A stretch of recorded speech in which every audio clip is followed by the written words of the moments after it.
vers la forêt tropicale péruvienne.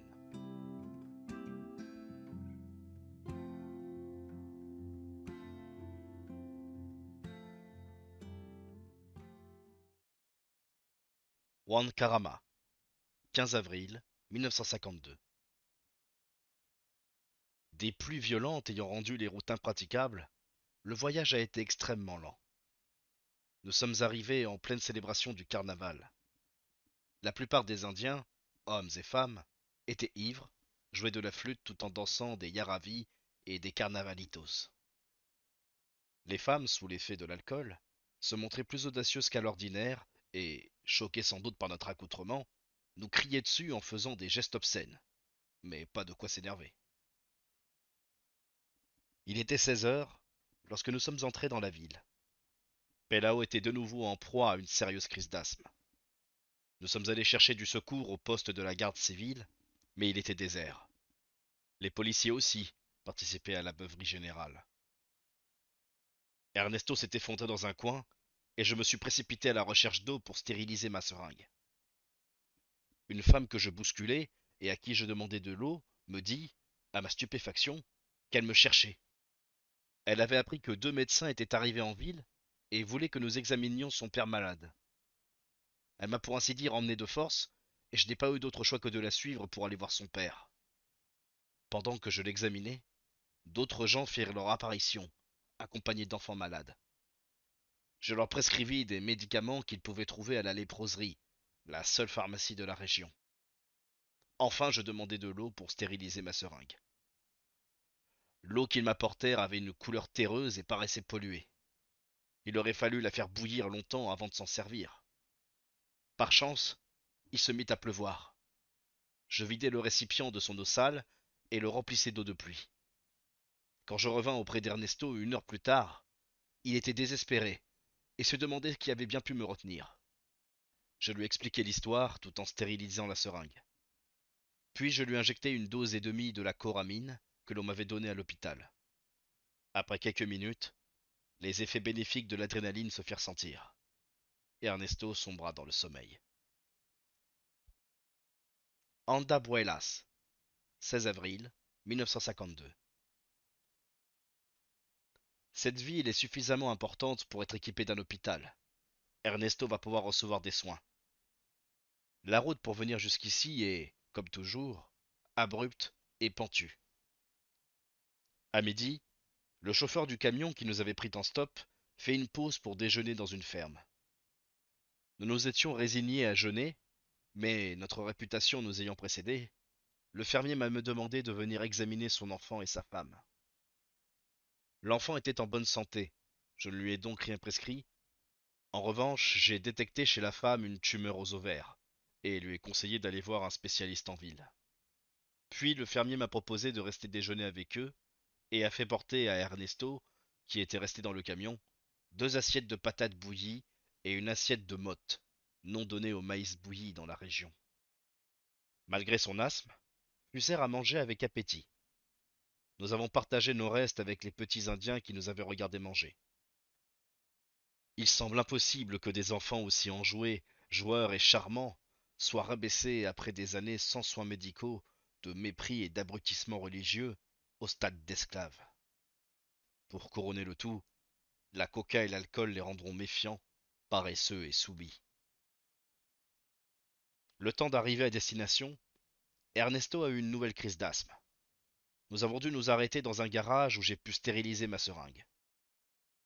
Après avoir bourré Pelao d'adrénaline et l'avoir allongé sur un banc, je suis parti à la recherche d'un logement pour la nuit. Après quelques tentatives infructueuses, je suis tombé sur un homme nommé Romero. Il m'a patiemment accompagné dans tous les bars et tous les bordels de la ville, à la recherche du docteur, puis du directeur de l'hôpital, et il nous a finalement obtenu une chambre à l'hôpital. Dans la soirée, il nous a invités à dîner. Andabuelas, 17 avril 1952. En milieu de matinée, le médecin est venu m'examiner Fuser. À l'évidence, le bonhomme ne connaît pas grande-chose à la médecine générale, encore moins à l'asthme. À contre-cœur, il a accepté que nous occupions la chambre une nuit de plus. Nous avons déjeuné sur place. Vu sa qualité et sa quantité, il y a peu de chances pour que la nourriture servie aux malades leur redonne des forces. Nous avons rencontré le médecin allemand qui dirige la campagne de lutte contre la varicelle initiée par l'OMS. Il nous a promis de nous emmener à Huanta dans sa camionnette. Andabuelas, 18 avril 1952. Aujourd'hui, nous sommes allés remercier le garagiste pour son aide. En apprenant combien le docteur Montes s'était montré antipathique, il nous a offert le peu qu'il possédait. Au Pérou, comme en Argentine et au Chili, ce sont les plus pauvres qui se montrent les plus généreux. Les plus fortunés en général, les médecins en particulier, répugnent à montrer le moindre signe d'humanité. Et ils se prétendent médecins. D'ordinaire, c'est le cas avec ce Montes, il s'agit de fils de millionnaires qui ont construit leur fortune sur l'exploitation des Indiens. Le titre de médecin n'est qu'un ornement supplémentaire pour augmenter leur richesse, non un moyen d'alléger l'humanité de ses souffrances. Andabuelas, 19 avril 1952. Nous avons passé la journée au poste de police, car le médecin nous a mis à la porte de l'hôpital. Nous avons préféré nous passer des repas servis à l'ordinaire, et nous sommes préparés des patates, du maïs et des okumos. L'après-midi, nous avons voulu préparer du maté, il a donc fallu que nous demandions aux prisonniers quelque chose pour faire bouillir l'eau. La plupart d'entre eux sont des déserteurs qui avaient le mal du pays. Leur raisonnement, d'une logique imparable, est qu'il est absurde de gaspiller 3 années de leur vie à servir de messager entre les officiers et leur épouse, ou leur maîtresse, alors que, pendant ce temps, leurs lopins de terre moisissent sous les mauvaises herbes. Tandis que nous buvions notre maté, j'ai remarqué que la gourde était fissurée. Le morceau de scotch appliqué sur la fissure s'est révélé inutile. Je suis allé chercher dans mon sac un vieux tissu pour ne pas me brûler les mains en tenant la gourde, et j'en ai sorti un mouchoir brodé par ma mère. Un flot de souvenirs m'a submergé. Lorsque nous en aurons fini de notre périple, et que nous serons de retour chez nous, en train de siroter du maté, ai-je dit à Pelao, nous nous rappellerons ce maté partagé avec ses prisonniers et ses déserteurs, tout en repoussant les attaques pernicieuses des punaises qui infestaient les paillasses. La trêve a tourné court. La prison est située dans le poste de police, et l'heure des visites avait sonné. De longues files d'indiennes, principalement des épouses de prisonniers, attendaient de pouvoir entrer. Elles étaient accompagnées de leurs enfants, mais aussi de leurs chèvres ou de leurs ânes. Chacune devait être fouillée. L'un des gardiens, par un répugnant abus d'autorité, ne se contentait pas d'une fouille rapide. Il pétrissait leurs seins, leurs cuisses, et jubilait en touchant leurs parties intimes. Même une petite indienne de 10 ans dut subir ces attouchements obscènes. Ce fut la goutte qui fit déborder le vase. Sans nous concerter, nous nous sommes dressés d'un seul bond pour le rappeler à l'ordre. Mais le sergent, assis à côté de nous, se réjouissait ouvertement des exactions de son subordonné. Fusier et moi avons échangé un regard désespéré, puis avons ramassé nos affaires et sommes partis. Ayacucho, 22 avril 1952. Le 19 avril, nous étions encore à ruminer, découragés, en songeant à notre impuissance devant l'abus d'autorité dont avaient été victimes ces pauvres indiennes. L'apparition providentielle d'un travailleur nous a sauvés. Il représentait, lui, le véritable potentiel de l'homme, qui produit des richesses au profit des autres hommes, et sera un jour appelé à diriger ce monde si beau et si mal gouverné. Ce pauvre travailleur d'une ferme du voisinage est venu nous proposer de quoi manger et un endroit où passer la nuit. Le lendemain, il s'est arrangé pour nous trouver une place à bord d'un camion à destination de Huancayo. Nous nous sommes d'abord rendus à Huanta et, à la nuit tombée, vers 20 heures, nous avons pris la direction de Huancayo. Ce voyage nocturne ressemblait à tous les autres. Les Indiens s'installaient du mieux qu'ils pouvaient, et nous avons fini par dormir tête bêche parmi eux. Par chance, mon nerf olfactif s'est rapidement retrouvé comme anesthésié, et j'ai pu m'endormir. Vers minuit, nous sommes entrés dans Ayacucho. Un éboulement avait apparemment obstrué la route, Et c'est ainsi que cette ville célèbre, qui sonna le glas de l'Espagne en Amérique, nous a accueillis la nuit dernière et toute cette journée.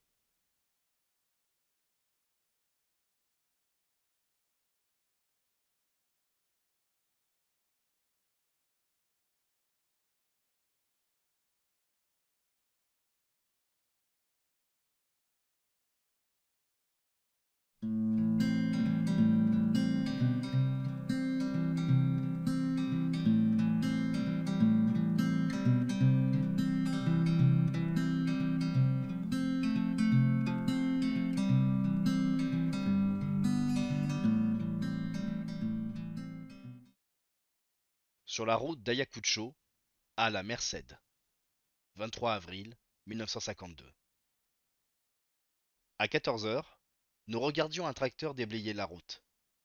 3 charges de dynamite avaient été nécessaires pour déplacer l'énorme rocher qui bloquait le passage. En attendant la fin des opérations, nous sommes allés piquer une tête dans la proche rivière Motaro. À 18 heures, la voie était libre et nous pouvions repartir. À peine avions-nous parcouru quelques kilomètres qu'un nouvel éboulis nous ralentissait. Mais cette fois, il s'agissait de terre meuble. Les conducteurs, les aides et de nombreux passagers ont retroussé leurs manches de chemise et la route est vite redevenue praticable. C'est vrai que l'union fait la force, remarqua Pelao. Mais ce doit être la force des travailleurs. Si l'un d'eux s'était déclaré incapable de brandir une pioche ou une bêche, l'unité aurait été rompue. Et ça aurait certainement été le cas si, au lieu de paysans, de camionneurs et d'hurluberlus comme nous, le camion avait transporté quelques-uns des professionnels que nous avons croisés ces derniers jours. J'acquiesçai et notai ces sages paroles dans mon journal. Le voyage s'est poursuivi. La route est devenue très raide, et la température chutait à mesure que nous grimpions. À 2 heures du matin, le froid était insoutenable. Mes pieds étaient gelés et gourds, m'obligeant à retirer mes bottes, une tâche guère aisée au milieu de cet empilement de corps, pour les frotter vigoureusement. C'est ainsi que nous sommes parvenus à Huancayo, où nous nous reposons aujourd'hui. La Merced, 25 avril 1952. Hier après-midi, nous avons pénétré dans ce que les gens de la région appellent la montagne, en réalité un haut plateau boisé. La route Huancayo-Palca est semblable à toutes celles que nous avons empruntées jusqu'à présent, mais celle de Palca à la Merced est infiniment plus dangereuse. Avant de quitter Palca, nous avons assisté à une sorte de parade de carnaval. Des femmes masquées dansaient au son des violons, des tambours et des flûtes de pan. Il s'agissait d'une répétition en vue des festivités de mai. Avant de partir, nous avons bu avec le chauffeur du camion quelques verres d'alcool de maïs qui nous ont mis de belle humeur.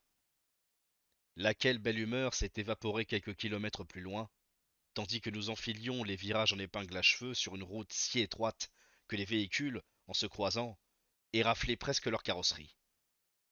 Dans l'un des virages, notre chauffeur a tenté une manœuvre téméraire au bord de l'abysse pour doubler un autre camion. À un moment, une roue de notre camion s'est retrouvée dans le vide. À 200 mètres en contrebas, rugissaient les flots tumultueux d'un fleuve. Juste avant d'entrer dans la Merced, la route s'est rétrécie en s'enfonçant dans une véritable forêt, cependant cultivée sur des centaines d'hectares. Orangers, bananiers, avocatiers. Le froid sec enduré quelques heures plus tôt était devenu chaleur humide. Nous n'avons pas pu trouver de logement. Finalement, nous avons atterri dans une pension de famille où, pour la modique somme de 20 saules, nous avions droit à un lit, un bol de chocolat et du pain. Nos ventres, vides depuis 2 jours, commençaient à crier famine. Par chance, la fenêtre de notre chambre donnait sur des orangers et nous en avons profité pour nous remplir l'estomac de fruits. La Merced, 26 avril 1952. Aujourd'hui, nous avons visité un hôpital spécialisé dans le traitement du paludisme. Nous avons donné une petite conférence sur la lèpre et sur la campagne anti-paludéenne menée à Tucumán, en Argentine. Ensuite, nous avons été conviés à déjeuner. Le repas fut somptueux. Dans l'après-midi, nous sommes partis pour Oxapampa. La route, toujours aussi venteuse, se faufilait entre des collines basses dont les versants étaient couverts d'essences précieuses, cèdres, chênes, acajou, etc. Il y avait aussi des plantations de café et de bananes, ainsi que des avocatiers géants, de hauts papayers et des manguiers luxuriants. Nous avons dîné à San Luis. À notre table était assis un homme dont les traits révèlent la parfaite mixité raciale, 50% espagnol et 50% africain. C'est un petit fermier d'une ville voisine qui se disait très fier de sa conversation aimable et érudite, dont tout l'art consiste à empiler 10 adjectifs dans une seule phrase. Nous avons commencé à l'imiter, battant le rappel des mots les plus tirés par les cheveux dont nous disposions, et nous moquant de sa préciosité aussi discrètement que possible. Au début, il nous a pris pour deux charlatans, et puis, constatant que nous répondions honnêtement, et du mieux que nous pouvions à ses questions, il a fini par se calmer et ne plus utiliser d'adjectifs du tout. Entre Oxapampa et San Ramon, 27 avril 1952. Le reste du voyage d'hier s'est déroulé entièrement dans la forêt. Au bord de la route, d'énormes arbres lestés de lianes pendantes et de plantes grimpantes qui auraient mérité d'être exposés dans un musée. Les plus récentes avaient rendu la route presque impraticable. Nous avons parcouru les 80 kilomètres séparant la Merced d'Oxapampa en 12 heures. Mais, à mes yeux, ce trajet était idyllique. Moi qui ai toujours rêvé de voyager dans des régions tropicales, je suis fou de joie. Après nous être octroyé un petit somme sous le camion, nous avons atteint Oxapampa vers 2 heures du matin. À 8 heures, nous sommes allés passer le bonjour à la famille d'un bon ami péruvien, Davalos, qui étudie avec mes frères à l'université de Cordoba. J'espérais y trouver des lettres envoyées par ma famille, car, lorsque nous avons préparé notre périple, cet endroit figurait parmi nos points de chute assurés. Mais aucun courrier n'était arrivé, et, en dépit de l'hospitalité de la sœur de Davalos et de son époux, qui ont insisté pour que nous restions, j'étais résolu à repartir sans tarder pour Lima. Heureuse coïncidence, un de leurs voisins comptait justement se rendre à Tarma dans l'après-midi. Après nous être arrangés avec lui, nous avons eu le temps de visiter la ville, située au cœur d'un vallon boisé. Le climat y est bien plus clément qu'à la Merced, et il n'y a pas de paludisme. Toutes les maisons sont joliment construites en cèdre ou en chêne, mais à l'évidence sans tenir compte du plan de la ville. Au pied des collines, on cultive le café, l'orange et les bananes. Un peu plus haut, on trouve du maïs, des patates douces, et entre les deux du riz. C'est une région très fertile, mais les méthodes de production paraissaient très anarchiques et il n'existe aucune voie de communication pour exporter les récoltes. À nouveau, les deux revers de la médaille. San Ramon, 28 avril 1952. En arrivant, notre conducteur nous a soudain annoncé qu'il ne pouvait aller plus loin. Et il nous a plantés là, au beau milieu de la place principale, à 2 heures du matin.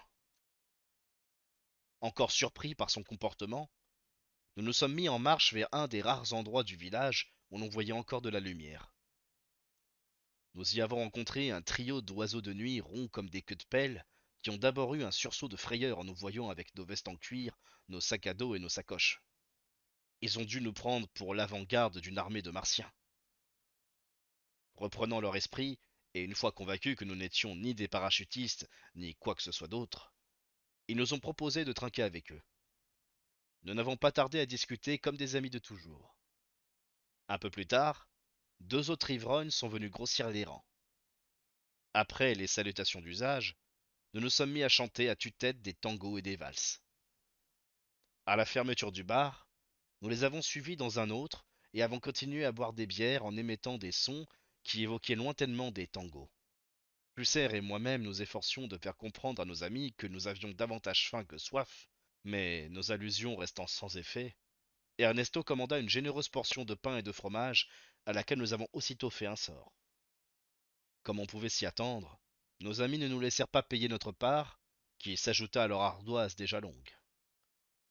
L'aube nous surprit, toujours entre bière et tango. Nous avons pris congé de nos amis fortuits et cordiaux, et avons choisi pour dormir une maison à l'abandon qui, à en croire les autochtones, passe pour être hantée. Aucun fantôme n'est venu perturber notre sommeil. En revanche, la faim n'a pas tardé à revenir mordre notre estomac, car elle ne se laisse pas longtemps duper par des boissons et des petits morceaux de fromage.